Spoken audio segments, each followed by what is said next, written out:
5 നേരത്തെ ആരാധനയ്ക്ക് പള്ളിയിൽ വന്ന് നിസ്കരിക്കൽ പുരുഷന് പുണ്യമാണ്. സ്ത്രീക്ക് പുണ്യം വീട്ടിന്റെ ഉള്ളിൽ നിസ്കരിക്കലാണ്. വഖർന ഫീ ബുയൂതികുന്ന വലാ തബറജ്ന തബറുജൽ ജാഹിലിയ്യത്തിൽ ഊലാ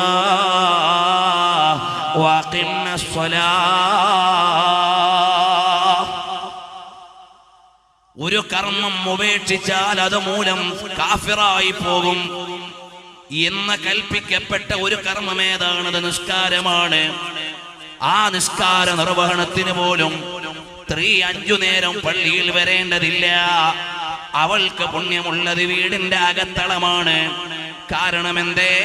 ഒരുപാട് കാര്യങ്ങൾ അതിനുണ്ട്. എല്ലാ ദിവസവും സ്ത്രീക്ക് നിസ്കരിക്കാവുന്ന സാഹചര്യമല്ല.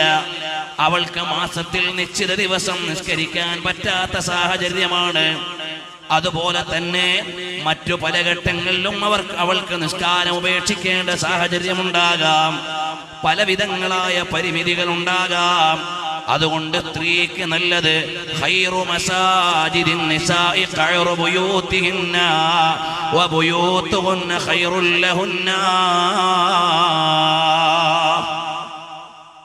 ലോകഗുരുവായ സല്ലല്ലാഹു അലൈഹി വസല്ലം തങ്ങളെ പഠിപ്പിക്കുകയാണ്, പെണ്ണിന്റെ ഏറ്റവും നല്ല പള്ളി വീടിന്റെ അകത്തളമാണ്.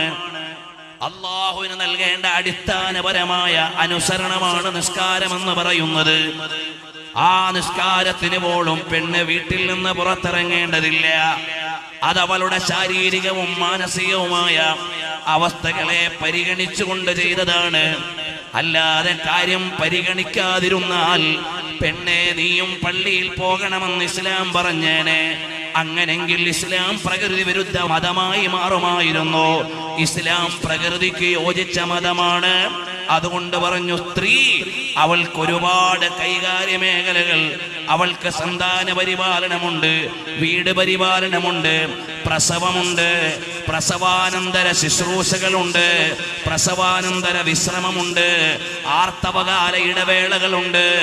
ഇതെല്ലാമുള്ള ഒരു സ്ത്രീക്ക് എപ്പോഴും പള്ളിയിൽ വന്നുകൊള്ളണമെന്ന് പറഞ്ഞാൽ അങ്ങനെ പറയുന്ന മതം പ്രകൃതി വിരുദ്ധമായ മതമായി പോകും.